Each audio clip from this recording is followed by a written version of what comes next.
보이는 발달 단계를 보면 제가 이제 만 4세에서 5세 정도에서 전 신기한 것 중에 하나가 정상 발달하고 있다는 거였거든요. 그러니까 신기할 정도로 정상 발달 단계를 밟고 있는데 도대체 엄마 혼자서 애를 어떻게 말을 가르쳤을까 저렇게. 테레비가 진짜 훌륭한 교육기관이구나. 교육이 수 있겠다. TV라는 게 남들은 TV가 바보 상자라고 그래요. 그래서 다 모두 TV에 맞춘 순위 된다고 그러는데 돌아보고 만화 보고 이런 TV를 열심히 보는 것만으로 애가 언어 발달이 되는구나. 엄마가 조금만 도와주면. 물론 이건 실화를 바탕으로 왜냐하면 그게 어떤 게 있냐면요. 고립되었을 때 발달에 실패한 예가 굉장히 많거든요. 가장 대표적인 게 늑대소년 얘기입니다.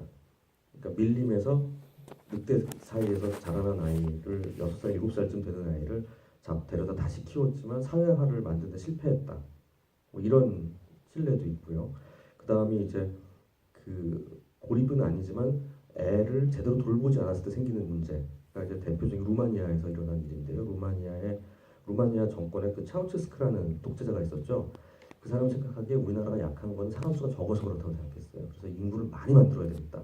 애를 많이 낳아야지 조금 낳으면 세금을 물리게 됐어요. 그랬던 사람들이 애를 낙태를 완전 금지시켰고요. 그래서 근데 애를 낳아도 키울 수가 없어서 다 갖다 버렸어요. 그래서 고아원에서 고아원이 엄청나게 발달했는데 수천 명의 애들 한 열댓 명의 유모들이 봤대요.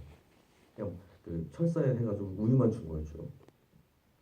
근데 이 차우체스크 정권이 무너진 다음에 서방에서 이제 들어가서 보니까 엄청난 그런 것들을 발견하게 돼서 됐고 그 아이들이 세상에 알려지게 됐는데 그 중에 상당수가 꽤 오랜 기간 그런 일이 있어가지고 한 20년 사이에 그런 일이 있었는데 그때 자라난 애들 중에 일부는 감정을 느낄 수 없는 사람이고 사회성이 완전히 없는 동물 같은 사람이 돼서 그 사람들이 나중에 비밀 경찰이 됐다 이런 얘기도 있고 나중에 다시 키우려고 했는데 제대로 어떤 특정 크리티컬 피리어드를 하는데 결정적인 시기를 놓치고 나니까 성인기가 되들어서 그러니까 정상적인 청소년기 발달을 제대로 하지 못했다라는 보고들이 있기 때문에 초기에 애착 형성이라든지 초기에 어떤 사회적인 어떤 자극을 받는 부분들이 결정적 시기엔 굉장히 중요하다라고 알려져 있고 지금까지 심리라든지 교육이론이라든지 정신분석 이론이 모든 부분에서 0에서 3세 사이가 정말 중요하다고 이제 알려져 있는데 사실 제가 그러기가 어려웠을 수 있는 상황인데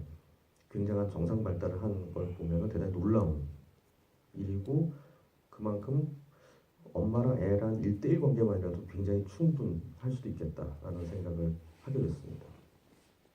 그런 면에서 엄마는 비록 못난 엄마거나 나쁜 엄마보다는 있는 엄마가 나쁜 엄마를 하더라도 엄마가 있는 게 낫다는 거죠.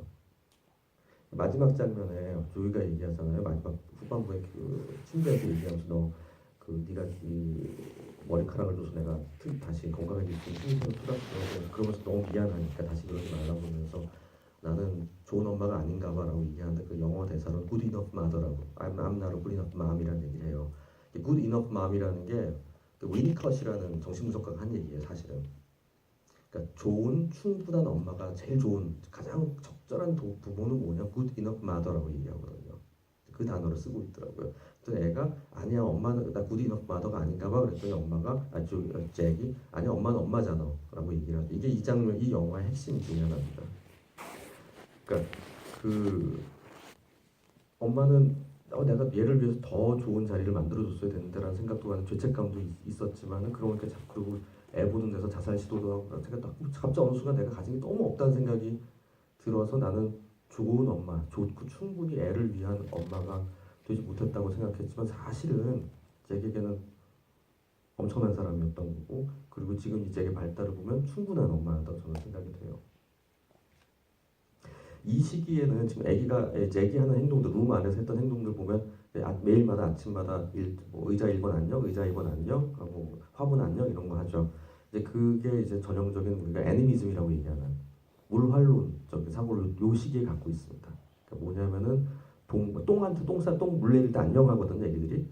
그러니까 인간이 아닌 생명을 갖고 있지 않은 것을 생명을 갖고 있다고 믿는 것이 요 시기의 정상 발달 단계 중에 하나고요. 그리고 우리가 상상 속의 친구라는 걸 갖게 되거든요.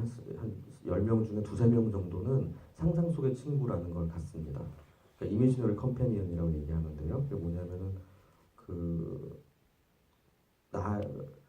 몬스터라든지 귀신 같은 것들이 이렇게 내가 부모님 눈에는 안 보이고 내 눈에는 보이고 나는 있다고 믿는 상상의 동물이나 상상의 친구가 있는 경우가 많아요.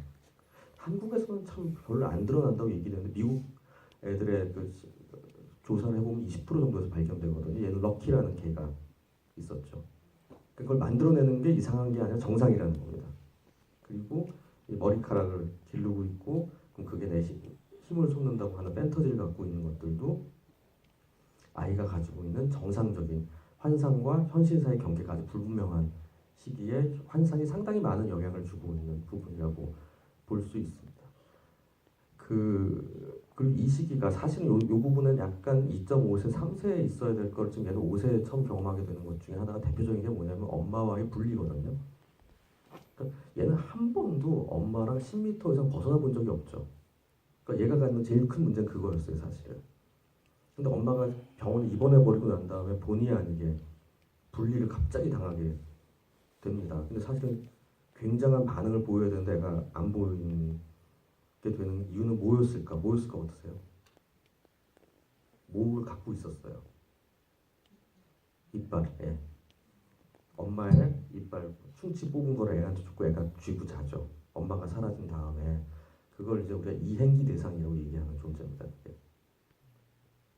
우리 어릴 때 보면 이제 담요라든지 그러니까 라이너스의 담요 같은 거 있죠.